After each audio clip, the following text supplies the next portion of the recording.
Baik, kita mulai ya kuliah pada minggu ini. Assalamualaikum warahmatullahi wabarakatuh. Selamat siang semuanya. Pada kesempatan kali ini saya akan menjelaskan ya materi kita kuliah kita yang ke-10 untuk mata kuliah teknik pengolahan dan suplai air ya. Pada kesempatan kali ini kita akan membahas ya unit perencanaan unit koagulasi ya dari serangkaian eh, unit instalasi pengolahan air minum ya. Nah, di sini di minggu ke-10 ini tentang unit koagulasi ya, kita akan melihat kembali ya di manakah letak dari unit koagulasi ini. Ini bagan yang selalu kita tampilkan di setiap minggunya ya. Minggu lalu kita sudah membahas tentang intake ya. Nah, sekarang kita akan membahas tentang koagulasi. Koagulasi ini adalah proses ya setelah atau proses awal ya dari pengolahan air minum ya. Katakan di sini unit koagulasi merupakan proses di awal pengolahan air begitu. Nah, ini ada diskusi, mungkin bisa didiskusikan di masing-masing kelompoknya. Apakah unit koagulasi ini harus selalu ada di setiap unit pengolahan air? Nah, ini menjadi pertanyaan kita. Ini terkait dengan pertemuan minggu ke-8 ya. Bagaimana kita membuat konfigurasi dari IPAM ya. Apakah harus ada koagulasi atau tidak? Nah, sedangkan kita ketahui di sini dari proses IPAM itu ada dua proses secara umum ya, ada unit operasi, ada unit proses. Ya. Nah, unit proses ini kaitannya dengan proses kimiawi. Kalau unit operasi kaitannya dengan proses fisika ya, fisik begitu. Nah, di sini kita lihat unit koagulasi itu merupakan bagian dari unit proses. Berarti melibatkan proses kimiawi. Nah, nama lain dari koagulasi itu adalah unit pengentalan ya. Ya, pengentalan dari eh, air bakunya gitu.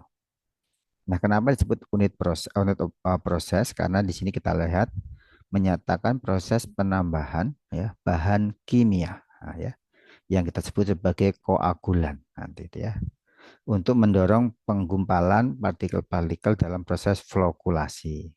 Ya, jadi unit yang mengentalkan namanya koagulan, nanti prosesnya itu flokulasi. Nah, flokulasi ini bagian dari proses unit operasi gitu ya. Ini flokulasi ini kimia apa fisika ya prosesnya. Ya, jadi yang kita bahas adalah unit koagulasi ya, bagian dari unit proses. Nah, ini contoh ilustrasi saja bagaimana ya kita lihat air yang masuk dari intake. Kemudian di sini ada unit koagulasi. Kita menambahkan namanya koagulan.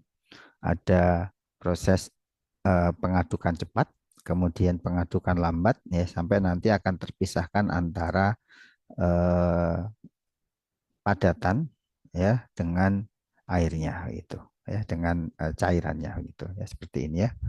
Nah, berupa slat ya, berupa lumpur begitu. Ini teoritisnya ya. Jadi untuk unit koagulasi ini ada beberapa teori yang harus kita pahami. Yang pertama dari sisi definisi ya. Ya, definisi dari unit koagulasi adalah ya proses destabilisasi ya. Prosesnya namanya destabilisasi muatan partikel koloid ya, dengan menggunakan koagulan. Ya, jadi ada partikel-partikel padatan berupa koloid ini yang nanti akan destabilisasi menggunakan koagulan. Ini disebut sebagai proses koagulasi. Fungsinya apa? Setidaknya ada tiga fungsi. Yang pertama untuk mengurangi kekeruhan, ya, akibat adanya partikel koloid dari anorganik maupun organik di air baku. Kemudian mengurangi warna, rasa, dan bau yang diakibatkan oleh partikel-partikel koloid di dalam air. Dan yang ketiga adalah mengurangi bakteri-bakteri patogen ya dalam partikel koloid ya ataupun alga dan organisme plankton lainnya. Jadi fungsinya ada tiga dari koagulan ini. Nah ini prosesnya ya secara umum proses koagulasi bisa kita lihat seperti ini ya. Kita lihat ini air bakunya di mana terdapat koloid-koloid begitu. Kemudian diproses koagulasi ini dengan penambahan bahan koagulan maka dia akan semacam terikat begitu ya, saling mengikat begitu, membentuk padatan. Nah, lama-lama nanti dia akan turun ya. Nah, proses ya ini ya padatan-padatan ini menjadi vlog-vlog namanya. Nah, vlog-vlog seperti ini yang disebut flokulasi. Ini akan kita bahas nanti minggu depan. Kemudian vlog-vlog ini karena massa jenisnya lebih besar, dia akan mengendap menjadi sedimen, ya, sedimentasi dalam proses sedimentasi. Nah, di sini yang perlu kita cermati dari proses koagulasi, di mana koagulan dan air baku ini dicampurkan tadi, ya, pada suatu unit pengolahan terpisah untuk dilakukan pengadukan secara cepat, ya, agar diperoleh campuran distribusi dan pembentukan gumpalan atau vlog, ya, yang merata. Itu, ya, ini adalah proses koagulan. Nah, kita lihat dari sini ya, awalnya ya, stabilitas koloid dipengaruhi oleh ukuran koloid ya di air baku ya, muatan elektrik, media pendispersi ya seperti ion dan pH. Ya, jadi di sini ya koloid-koloid yang ada di air baku ini mempengaruhi stabilitasnya ya, dipengaruhi oleh yang merah ini. Nah, kemudian muatan partikel-partikel koloid ini ada muatan-muatan partikelnya ya akan yang menjadi penyebab kekeruhan di dalam air adalah sejenis. Sejenis itu artinya negatif. Jadi partikel-partikel ini itu ikatannya sejenis ya dalam hal ini adalah ikatan negatif. Jika kekuatan ionik di dalam air ini rendah, maka koloid akan tetap stabil. Nah, jadi keywordnya itu harus membuat kekuatan ionik di dalam air itu rendah. Itu, ya. Nah, yang mempengaruhi stabilitas partikel atau koloid di dalam air baku ini adalah setidaknya ada tiga ya. Yang pertama gaya elektrostatik atau gaya tolak menolak yang terjadi jika partikel-partikel mempunyai muatan yang sejenis. Ya ini ibarat kalau Anda bayangkan seperti magnet ya. Magnet itu kalau muatannya sejenis dia akan terjadi tolak menolak. Tapi kalau muatannya berbeda maka akan tarik menarik. Ya, inilah alamiah ya, alamiah itu seperti itu ya. Yang sejenis itu harusnya tolak menolak ya, bukan kayak sekarang ya. Sekarang itu jadi sejenis kok tarik menarik aja aneh ya. Jadi LGBT itu aneh. Ini ibarat yang terjadi di manusia ya. Jadi elektrostatik itu terjadi ya ada gaya tolak menolak kalau ikatannya sejenis. Ini penting ya. Nah, kemudian nanti akan bergabung dengan molekul air ya, di mana ini terjadi reaksi hidrasi namanya karena dia akan bergabung dengan molekul air. Hidrasi itu kan dari kata-kata hidro air ya. Kemudian stabilisasi oleh molekul besar yang diabsorpsi ya pada permukaan. Ya, ini absorpsi ya, bukan absorpsi tapi adsorpsi ya pada permukaan. Kata-kata adsorpsi itu lebih banyak nanti ikatan di permukaan ya. Nah, kemudian koloid-koloid mempunyai gaya tolak menolak dan gaya tarik menarik massa ya, karena tadi ya ini berdasarkan hukum atau teorinya van der Waals. Ya, nah, kemudian interaksi kedua gaya tersebut menyebabkan namanya gerakan Brownian. Brownian itu gerakan acak ya, berupa energi kinetik antar partikel. Kemudian koloid bisa dikatakan stabil jika semua gaya tolak menolak itu antar partikel lebih besar dari gaya tarik massa.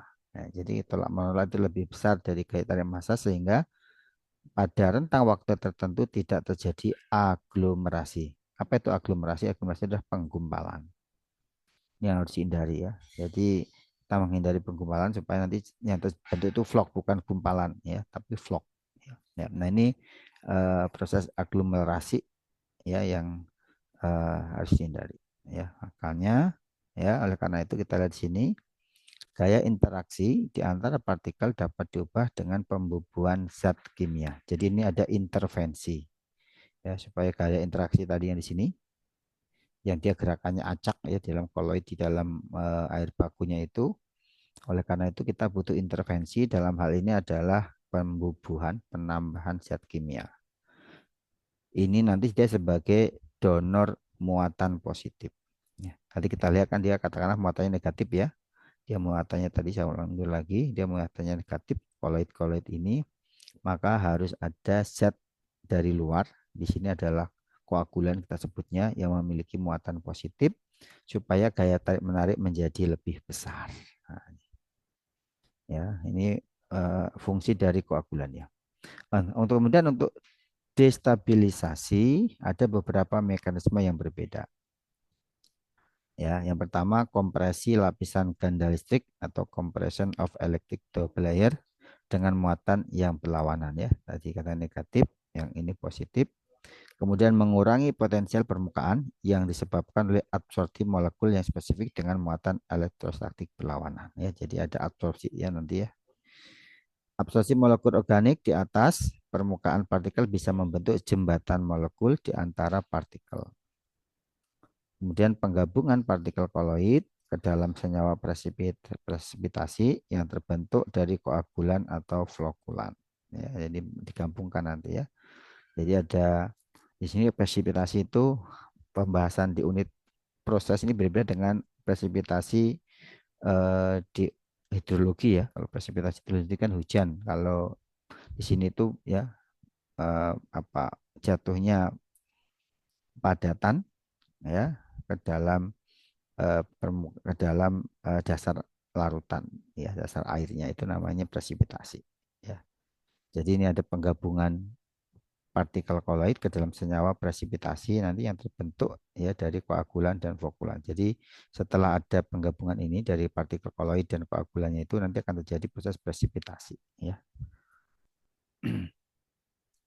Nah, ini ilustrasi yang mungkin lebih mudah dipahami. Kita lihat katakanlah yang partikel koloidnya itu yang dia gerakannya acak ini warna biru, kemudian koagulan ini warna bintang kuning ini ya. Ya. Kemudian kita tambahkan di sini koagulan, tapi setelah tambahkan nanti ada mixing ya, ada pengadukan. Nah, koagulan akan terbentuk ya from precipitate ya, precipitasi, trapping impuritiesnya ini impurities, ini precipitasi tadi yang dari koagulannya ya. Jadi dia nanti akan menyatu ya, ikatan negatif dan ikatan positif saling terikat.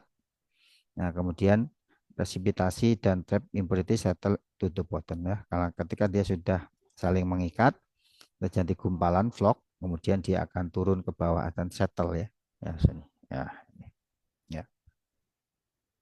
Nah, itu secara teoritis ya. Jadi teoritisnya kenapa butuh koagulan? Karena kita butuh intervensi untuk menjaga, untuk menstabilkan gerakan-gerakan dari partikel koloid-koloid di dalam air baku. Ya, itu dasar atau teoritis dari koagulan. Nah, sekarang ini perencanaan, dasar perencanaan yang harus kita lakukan ketika kita mendesain unit koagulan ya. Ya, ini perencanaan ya. Ada beberapa materi yang kita pahami di sini. Untuk mencampur dan menghomogenisasi koagulan, kita butuh waktu detensi itu antara 10 sampai 60 detik. Ya, 10 detik sampai 60 detik, artinya maksimal 1 menit. Nah, kemudian yang penting lagi nih, gradien kecepatan. Gradien kecepatan itu nilainya harus 700 sampai 1000 per detik. Ya, ada gradien kecepatan. Jadi ada kayak gerakan dalam satu detik, gradien kecepatannya itu cuma tinggi ya, 700 sampai 1000 per detik. Nah, G ini bagaimana cara menghitungnya? Nanti ada rumus persamaannya ini. Ya, kita cek hitungan kita nanti harus memenuhi apa pengadukan cepat ini, rapid mixing ini dengan gradien kecepatan 700 sampai 1000 per detik. Ya. Nah, dalam proses ini dibutuhkan optimum rapid mixing ya. Jadi pengadukan cepat yang optimum dan juga flokulasi ya. Nah, untuk itu kita butuh namanya G value ya, gradien kecepatan.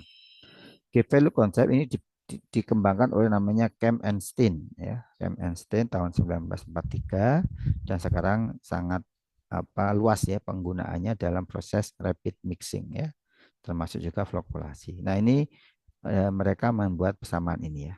G sama dengan P per rho kali V akar ya. Jadi pangkat setengah akar ya. Dikatakan G adalah root mean square. Ya, root mean square itu akar dari velocity gradient ya, dari gradient kecepatan. Jadi G itu adalah ini ya. Atau laju perubahan dari kecepatan ya, gradien kecepatan. Perubahan kecepatan disebut gradien kecepatan. Satuannya ini ya, ya panjang per waktu. Ya berarti panjang per waktu kita coret ya. Panjangnya kita coret tinggal per waktu aja. Nah, itu fungsi dan P adalah power input. Ya, power input head gitu ya. Ini disebut sebagai apa daya misalnya panjang kali pon per waktu ya. Kemudian panjang per gaya per waktu ini kan sebenarnya volume ya. Apa maaf massa.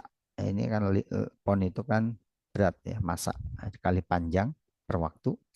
Kemudian rho adalah dynamic viscosity ya, viskositas dari air. Ini satuannya. Viskositas biasanya nanti ada konstantanya. Kemudian V adalah volume dalam feet kubik atau ini meter kubik kalau kita ya. Jadi ini ya. Nah, dari unit analisis unit satuan kita bisa lihat nanti akan ketemu G itu adalah per second. Ya, kalau ini kita coret-coret nanti ya, yang sama kita coret. Gitu.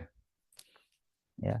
Jadi ini nanti yang kita pakai untuk menentukan gradien kecepatan. Nah, kalau misalnya ya setelah kita hitung tidak menemukan ini, maka harus ada yang dirubah. Ya, maka harus ada yang disesuaikan. Entah itu power inputnya, entah itu nanti volumenya. Ya, ini yang penting harus diperhatikan. Kemudian selain gradien kecepatan ada juga temperatur ya, ya karena namanya unit proses itu sangat dipengaruhi oleh suhu atau temperatur ya. Oleh karena itu di sini nanti ada eh, tabel yang menyatakan antara nilai viskositas dengan suhu airnya ya. Jadi biasanya semakin tinggi suhu viskositas akan semakin kecil. Nah, ini ya, makin kecil ya. Kita lihat sini. Suhunya naik ya, viskositas semakin kecil. Nah, ini yang dipakai ya. Jadi artinya apa? Artinya proses atau flokulasi atau nanti koagulasi ya, ini dipengaruhi oleh temperatur air. Ya, karena akan mempengaruhi nilai mu ya, dalam ini adalah viskositas dari air. Ya. Nah, ini beberapa tipe dari mixing system. Ini macam-macam ya. Ada mechanical, ada inline blender, hydraulic method, air mixing, dan induction mixing. Ini jenis-jenis dari cara pengadukan cepatnya. Nah, ini ada lihat gambarnya, kita lihat ya. Kalau dari samping seperti ini. Jadi ini ada penambahan koagulan. Ya, kemudian ini adalah air bakunya begitu. Nah, di sini ada proses fokulasi koagulasinya. Nah, nanti ada tambahan ini. Ini semacam kipas gitu ya, semacam propeller ya untuk mengaduk ya. Jadi seperti ini ya, dipasang seperti ini dengan ini contohnya dengan 3 kedalaman ya. Ya, jadi ini nanti ada pengadukan cepat di sini. Ya, ini dari samping ya. Ini ada tipe untuk propeller tipe mechanical flash mixer. Ya, ini turbin tipe turbin ya untuk mechanical flash mixer. Ini tipe turbin, ada tipe propeller, ini propeller ya. Nah, bentuknya ya, yang membedakan hanya jenis ininya saja. Ini turbin, ini propeller. Nah, itu. Nah, untuk kriteria desain ini harus kita perhatikan ya, jenis-jenisnya nanti ini ya. Ini penting, ini kriteria desain yang harus kita jadikan acuan. Ini contoh jenis-jenis koagulan yang paling banyak dipakai itu ini PAC ya, biasanya PAC atau anti ini aluminium sulfat atau PAC. Ini yang sering dipakai. Kemudian untuk kecepatan waktu alirannya ini ada tergantung jenis tipe impellernya. Nanti kalau tipe impeller dia pakai TD dan gradien kecepatannya ini. Ya. Kemudian diklasifikasi air bakunya, bagaimanakah tingkat kekeruhannya, apakah tinggi, sedang, atau temporer, atau berwarna. Nanti kaitannya dengan eh, parameter yang akan kita tentukan. Contohnya di sini misalnya kita menggunakan air baku yang sangat keruh, maka dosis keagulannya ini. Kalau kita pakai aluminium sulfat, alum, atau kita pakai PaC, ini dosisnya. Kemudian gradien kecepatannya dari 200 sampai 1000 liter per detik. Ini kecepatan sebenarnya ya, velocity ya. Gradiennya nanti G ya. Ini ya. 250 sampai 1000. Ya, gradien kecepatannya 200 sampai 1000. Kemudian bilangan Reynolds-nya itu harus di atas 10.000. Ini berarti alirannya turbulen ya. Ya. Kemudian waktu kontaknya ini ya 10 pangkat 4 sampai 10 pangkat 6 ya. Kemudian ini waktu ditensi untuk tipe impeller maupun tipe statik. Ya, jadi ini cara membacanya ya.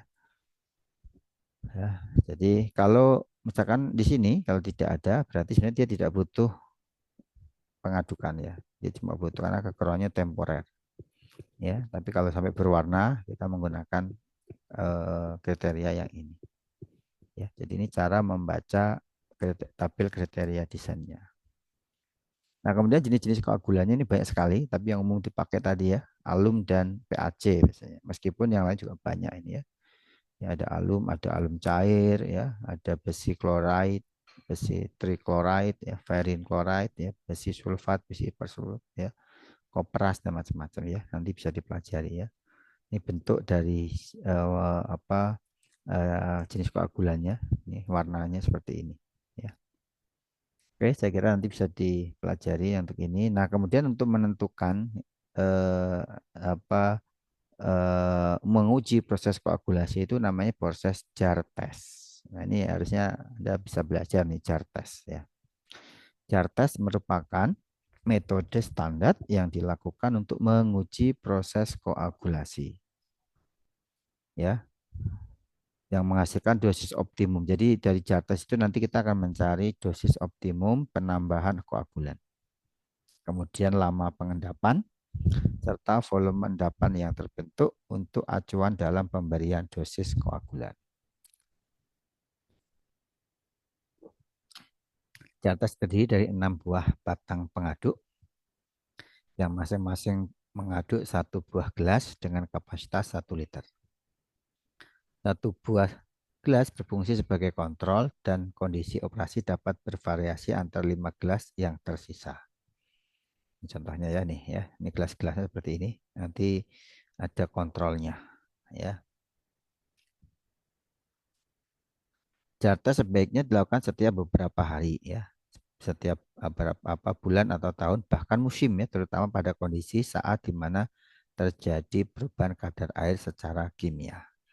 Jadi untuk mengetes efektivitas koagulan itu nanti dengan jar test. Umumnya jar test dilakukan 1 kali oleh 1 unit kerja dengan durasi 8 jam. Ya, jika penambahan dosis tawas ya ini menghasilkan nilai pH ya, koagulannya tawas ya, pH dan kekeruhan maksimum yang diperbolehkan, maka dosis tawas tersebut berhenti ditambahkan. Jadi ini cara menentukan dosis optimumnya ya. Jadi ini ya, nilai pH dan kekeruhan maksimum sebagai batas supaya tawas ya, penggunaan koagulan tawas ini bisa ditambahkan maksimumnya berapa sesuai dengan nilai pH dan kekeruhan maksimum. Meskipun ini ada kelemahan jar test. Yang pertama, tawas dengan nilai kekurangan serta pH air terukur. 2, membutuhkan waktu cukup lama. Ya. 3, pelaksananya yang bersifat manual. Dan 4, ketidakliniaran hubungan antara penambahan dosis. Ya, kadang nggak linear. Jadi kita butuh analisis lebih lanjut begitu ya. Jadi ini kelemahan dari jar test. Ya. Meskipun sampai sekarang juga masih banyak digunakan ya, karena ini paling praktis ya, ya dan paling mudah ya, meskipun ada beberapa kelemahan tapi dia praktis dan paling mudah. Nah, ini contoh gambar dari jar testnya ya. Jadi mudah-mudahan di kuliah PTLT 2 kalau nggak salah ya ada jar test, atau PTLT 1 bahkan saya lupa ya. Saya belajar jar test. Nah, ini uraian tentang jar test ini pernah ditulis dalam skripsi Ainaksil 49 ya, ini Kak kelas Anda. Nah, ini belajar tentang proses koagulasi ya, mencari perbandingan antara 2 jenis koagulan yang berbeda, yaitu koagulan dari alum dan koagulan dari PaC. Ya. Air bakunya adalah air dari WTP Suange Ciapus kampus IPB Dharmaka. Jadi ini yang digunakan koagulannya ini ya. Ya, ini hasilnya. Jadi bandingkan ya dosis antara PAC dan tawas dan bagaimana tingkat kekeruhan ya. NTU itu tingkat kekeruhan ya, tingkat kekeruhannya ya. Dengan dosis yang bermacam-macam nilai seperti ini ya. Ya. Ini cukup lama ya dulu studi tentang eh, penggunaan dua jenis koagulan ya terhadap proses koagulasi. Hasilnya juga sama seperti ini ya. Ya. Nah, yang terakhir adalah desain koagulasi ya. Kalau tadi perencanaannya sekarang desainnya, gambarnya ya harus Anda lakukan. Ini nanti Anda hitung, Anda buat di praktikum.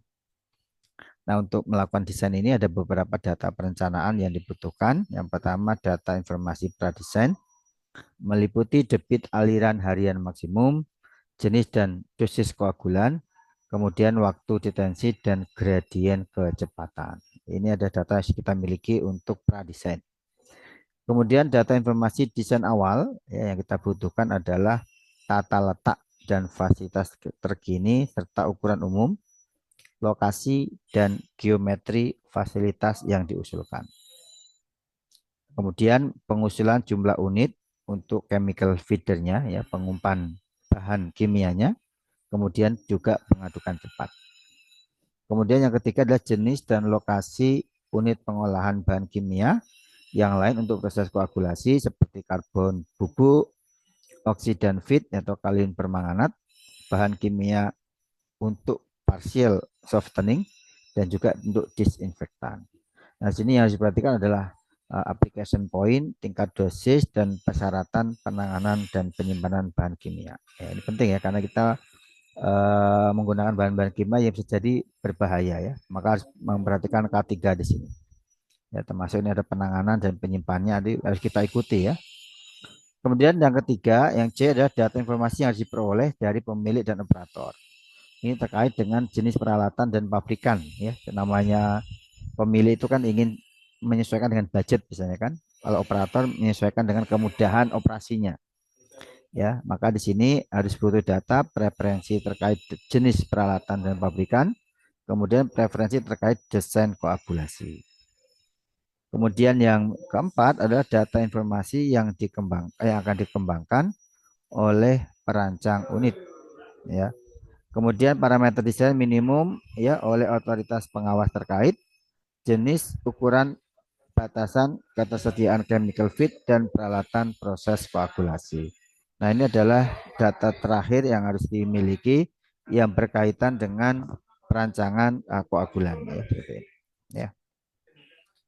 Nah, ini komponen-komponen utama dalam perencanaan. Yang penting yang pertama adalah menentukan kapasitas. Ini kaitannya dengan dimensi nanti ya, ukuran unit koagulan yang ingin ditentukan berapa. Nah, untuk menentukan kapasitas ini kita butuh waktu detensi dan juga debit. Nah, debit kan Anda punya ya, debit maksimum harian maksimum nanti ya ini dipakai untuk nanti menentukan volumenya. Kemudian ada waktu detensinya juga ada ya sesuai kriteria nanti bisa didapatkan nilai volumenya. Kemudian jenis keagulannya, ya apakah PAC atau alum dan seterusnya tadi ini penting. Kemudian dosisnya. Nah, dosis ini kalau studi itu didasarkan dari hasil jar test, ya. Kemudian jenis pengadukan tadi ya, mau pakai turbin, mau pakai impeller ya, ini jenis pengaduknya untuk pengadukan cepatnya. Ya, jadi ini komponen utama dalam perencanaan unit koagulan. Nah, ini layoutnya kalau kita lihat ya. Jadi ini ada layout sebenarnya tidak hanya koagulan, tapi juga ada koagulasi, tapi juga ada flokulasi dan sedimentasi. Namanya layout ini berarti tanpa atas biasanya layout kita lihat. Jadi ini yang pertama ini proses di sini ada proses ya koagulasi, kemudian dia lanjut proses flokulasi dan yang terakhir proses sedimentasi. Ya, kita lihat yang proses koagulasi di sini. Ya, kalau kita lihat di sini ada chemical building tadi ya penyimpanan bahan kimia untuk koagulannya. Ya, nah di sini sangat dekat dengan nanti unit pengumpannya ya, lime chamber atau influent 4B ini sini katakan ya, untuk mengumpan bahan kimia ke dalam unit koagulasi di sini. Gitu, ya. Ya ini yang ya. Setelah proses koagulasi nanti ada flokulasi dan terakhir adalah sedimentasi. Ini dari atas layoutnya. Nah, kemudian ini dari samping ya, kita lihat alirannya ya. Alirannya kita lihat di sini. Ini arah, bukan, maaf, bukan dari atas, tapi ini adalah arah alirannya ya. Ini masih dari atas saya, dari atas saya telah ya. Jadi masih dari atas kita lihat alirannya, ada influennya dari sini ya. Kemudian ke sini. Nah, di sini nanti ada pengumpanan untuk bahan kimianya ya, unit koagulan dan bangunan penyimpan bahan koagulan di sini ya. Ini pengumpannya. Nah, kemudian nanti ke sini. Nah, ini nanti setelah menuju proses koagulasi, di sini proses sedimenta flokulasi ya, kemudian terakhir proses sedimentasi ya. Jadi ini ada alirannya ya, kita lihat di sini, arah intake-nya di sini ya, kemudian masuk ke sini. Nah, sebagian nanti ada yang balik ya, ya. Nah, di sini ada nanti pengumpanan bahan kimia ya, balik sini lagi, masuk lagi ya, balik sini, masuk lagi ya. Jadi ini ada semacam resirkulasi di sini ya, ini ya, itu ya. Ini unit desain dari koagulasi ya. Nah, ini layoutnya ya. Ini contohnya ada 4 unit koagulan, koagulasi ya. Di sini ya, ini potongan AA ya. Nanti Anda di praktikum dibuat gambar desain seperti ini ya. Di sini nanti ada tadi arahnya ya dari kiri ya. Kemudian di sini ada effluentnya ya gitu ya. Kemudian ini ada wirnya tadi ya, yang ada terjunan gitu ya. Seperti ini. Nah, ini yang dari satu ini ya, ini ada 4, 1, 2, 3, 4. Nah, masing-masing ini yang satu ini diperbesar akan jadinya seperti ini ya. Ini potongan BB ya, potongan BB-nya. Ini kalau ini potongan AA-nya 4 unit koagulan. Ini yang 3, yang satu diperbesar seperti ini. Nah, kapasitas unit ditentukan dari waktu detensi dan debit tadi yang pertama ya. T dikalikan debit akan dapat maaf, debit dibagi T ya, akan ketemu volume itu ya. Nah, volume itu nanti yang dimensinya ini. Apakah nanti butuh 1, 2, 3 atau sampai 4 koagulan ya, tergantung dari menentukan kapasitas unitnya ini. Itu ya. Nah, secara umum potongan AA-nya ini ya, dari sini kita dipotong ya. Berarti ini tampak tambah atas, ini berarti potongan AA-nya, tambah sampingnya seperti ini. Nah, ini detailnya seperti ini. Nah, di sini ada beberapa bagian. Yang pertama adalah bak pembubuhan kapur atau pH adjustment, ini untuk mengatur pH. Ada juga untuk bak pembubuhan koagulan. Nah, di sini ya, tadi yang feeder ya, pengumpan untuk bahan koagulan. Nah, di sini nanti ada pengadukan cepat ya. Kemudian ini saluran influent, setelah ini terjadi proses koagulasi, nanti dia akan ke sini ya, saluran influent itu ya. Nah, di sini ada pengadukannya, nanti mixernya ini kita menggunakan pompa, menggunakan mesin ya untuk mengaduk ini. Nah, di sinilah mixernya ya. Nah, di sini. Ya, jadi kita lihat airnya ke sini ya, influent tadi dari intake ke sini. Ya, kemudian diaduk ke sini. Nanti kemudian dibuang ke sini ya. Ini masuk ke nanti ke unit selanjutnya yaitu flokulasi. Kemudian ini potongan BB, kita lihat potongan BB di sini. Mana BB ya? Sini ya. Ya, yang dari sini kita potong. Ini tampak dari sampingnya. Ya, kita potong ke sini. Dan tampak samping seperti ini. Nah, ini ya potongannya seperti ini ya. Jadi ada beberapa nanti ada weir di sini ya, ada terjunan. Nah, ini ada mixingnya di sini. Ya, ini ya. Seperti kayak ini ya. Ini kalau ini kan potongan dari sini, ini dari sini ya. Nah, itu. Ini dari samping, ini dari depannya ini. Ya, ini potongannya ini. Ya, ya. Ini dari samping, ini dari depan ya. Itu. Ya, jadi potongan seperti ini. Ya, ini. Ya. Oke, nanti Anda gambar seperti ini ya. Seperti ini ya, unit koagulasi seperti ini, termasuk arah alirannya, termasuk nanti ada potongan AA, potongan BB begitu. Nah, ini adalah output terakhir yang harus Anda desain di materi unit koagulasi. Saya kira itu penjelasan dari materi unit koagulasi pada pertemuan ke-10 ya, yang bisa saya sampaikan ya. Mudah-mudahan bisa difahami ya, dan nanti dikerjakan secara detail di praktikum. Demikian yang bisa saya sampaikan. Akhiri, assalamualaikum warahmatullahi wabarakatuh.